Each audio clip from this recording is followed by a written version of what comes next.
Sahabat Fresh Juice, sesaat lagi kita akan mendengarkan Fresh Juice Senin 31 Mei 2021 bersama Romo Andang Binawan SY dari Jakarta. Selamat mendengarkan.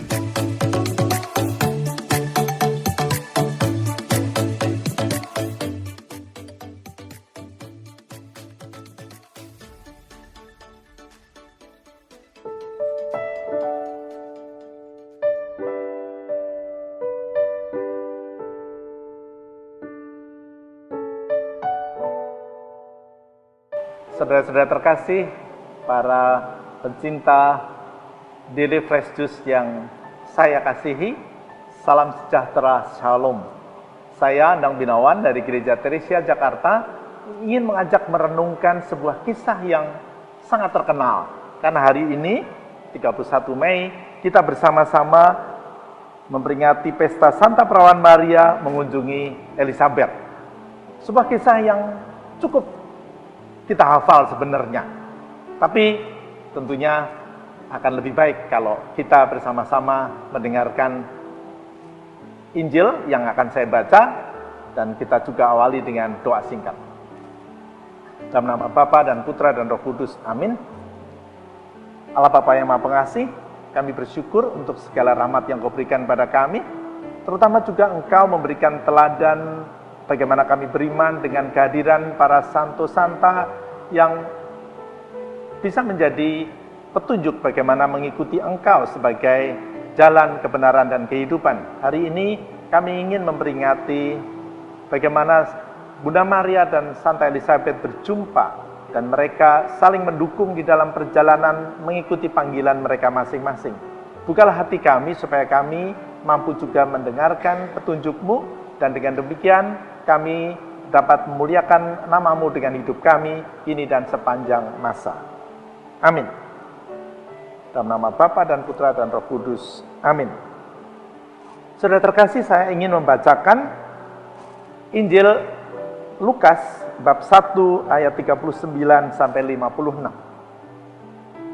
Pada suatu ketika, bergegaslah Maria ke pegunungan menuju sebuah kota di negeri Yehuda. Ia masuk ke rumah Zakaria dan memberi salam kepada Elizabeth.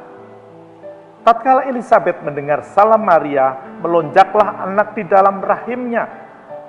Elizabeth dipenuhi oleh Roh Kudus dan berseru dengan suara nyaring, "Terpujilah engkau di antara wanita dan terpujilah buah tubuhmu. Siapakah aku ini, maka ibu Tuhanku berkenan melawati aku? Sebab sesungguhnya tatkala salammu terdengar olehku, untuk anak di dalam rahimku melonjak kegirangan. Berbahagialah engkau, sebab engkau telah percaya bahwa sabda Tuhan kepadamu akan terlaksana." Lalu Maria berkata, "Aku mengagungkan Tuhan, hatiku bersukaria karena Allah penyelamatku, sebab Ia memperhatikan daku hambanya yang hina ini. Mulai sekarang aku disebut yang bahagia oleh sekalian bangsa. Sebab perbuatan besar dikerjakan bagiku oleh Yang Maha Kuasa, kuduslah namanya. Kasih sayangnya turun-temurun kepada orang yang takwa. Perkasalah perbuatan tangannya, dicerai-beraikannya orang yang angkuh hatinya. Orang yang berkuasa dikaruniakannya, diturunkannya dari tahta, yang hina dina diangkatnya. Orang lapar dikenyangkannya dengan kebaikan. Orang kaya diusirnya pergi dengan tangan kosong, menurut janjinya kepada leluhur kita. Allah telah menolong Israel hambanya.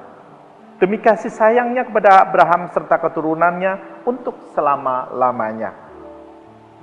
Kira-kira 3 bulan lamanya, Maria tinggal bersama Elizabeth, lalu pulanglah ia ke rumahnya. Demikianlah Injil Tuhan. Saudara-saudara dan rekan-rekan terkasih di dalam Tuhan, hari ini saya ingin sedikit berkonsentrasi pada kata bahagia yang dialami Maria. Tadi dikatakan bahwa Bunda Maria pun menyebut dirinya yang berbahagia. Tetapi dia kemudian mengatakan berbahagia berarti ketika Tuhan sungguh berperan di dalam hidupnya. Tuhan sungguh berkarya dengan hidupnya. Dan disitulah sebenarnya kunci kebahagiaan itu.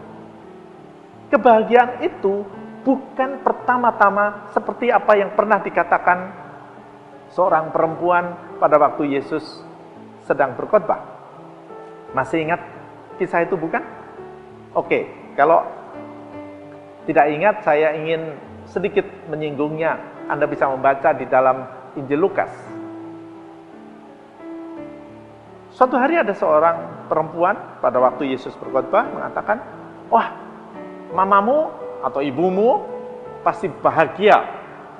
Berbahagialah ibu yang menyusui dan mendidik engkau." Pasti bangga dong, kira-kira begitu ya. Pasti bangga punya anak ganteng, terkenal, baik lagi. Tetapi Yesus mengatakan apa?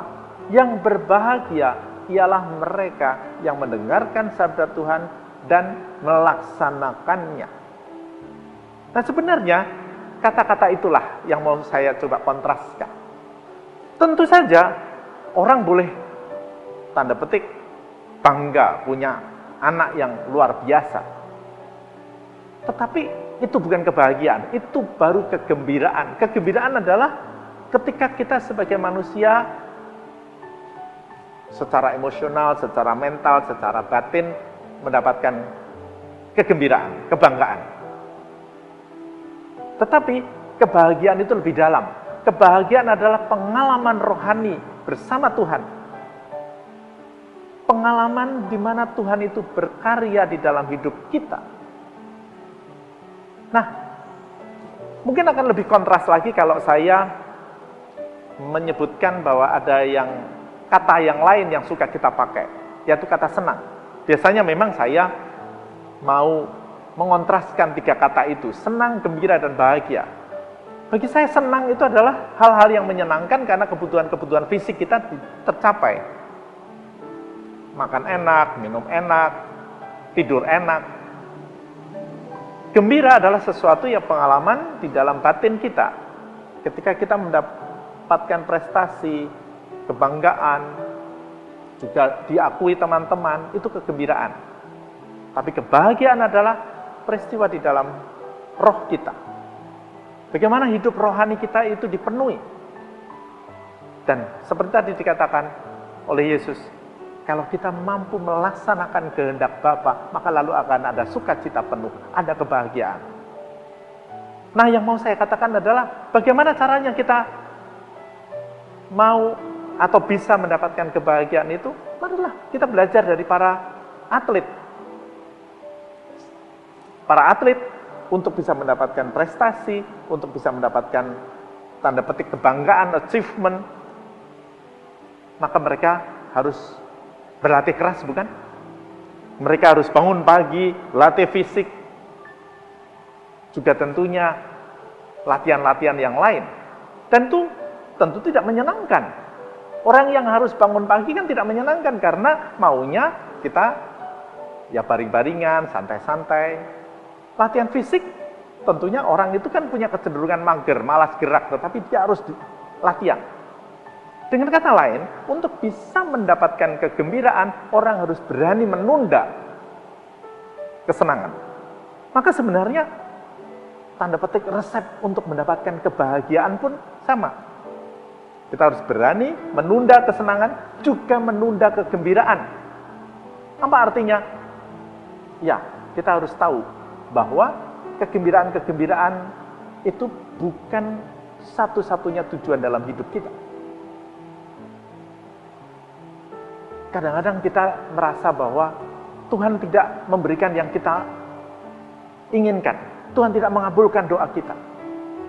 Tetapi kalau kita perhatikan, kadang-kadang doa kita atau permohonan kita itu sebenarnya hanya untuk menggembirakan kita.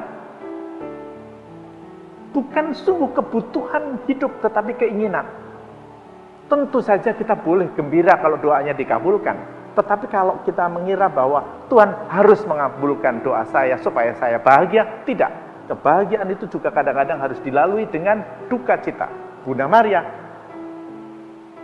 kita tahu, juga mengalami banyak duka cita di dalam hidupnya, tetapi dia bahagia. Yang paling saya sukai tentunya adalah kisah bagaimana Bunda Maria memangku jenazah Yesus anaknya. Di dalam patung Pieta yang ada di Basilika Santo Petrus, ada patung Bunda Maria menggendong atau memangku jenazah Yesus anaknya. Maria bisa, Maria kuat. Apakah itu bukan duka cita? Duka cita, tetapi ada kebahagiaan di dalam hatinya yang paling dalam, di dalam sukmanya, di dalam rohnya, karena dia melaksanakan kehendak Bapa. Dan itulah yang dibagikan kepada Elizabeth juga di dalam seluruh prosesnya. Tentu saja sebelum Yesus hamil, Yesus ada di dalam kandungan maksud saya, atau Bunda Maria hamil, juga ada peristiwa duka, bukan? Pada waktu nanti di dalam kelahiran, tentunya lahir di kandang hewan tentunya bukan sesuatu yang menyenangkan, tapi Bunda Maria mau menjalankannya. Nah, saudara terkasih, mari pada hari ini kita belajar bagaimana kebahagiaan itu adalah kebahagiaan ketika kita memprioritaskan Allah Bapa bagi kita, kehendaknya terjadi seperti yang kita doakan setiap hari. Datanglah kerajaanmu, jadilah kehendakmu. Seperti Bunda Maria, biarkanlah kehendak Allah terjadi di dalam hidup kita, supaya juga ada kerajaan Allah di dalam hati kita. Tuhan memberkati, mari kita mengikuti jalan Bunda Maria dan tentu juga Santa Elizabeth. Amin. Sahabat Fresh Juice, kita baru saja mendengarkan Fresh Juice Senin 31 Mei 2021. Terima kasih kepada Romo Andang Binawan untuk renungannya pada hari ini. Sampai berjumpa kembali dalam Fresh Juice edisi selanjutnya. Jaga kesehatan dan salam Fresh Juice.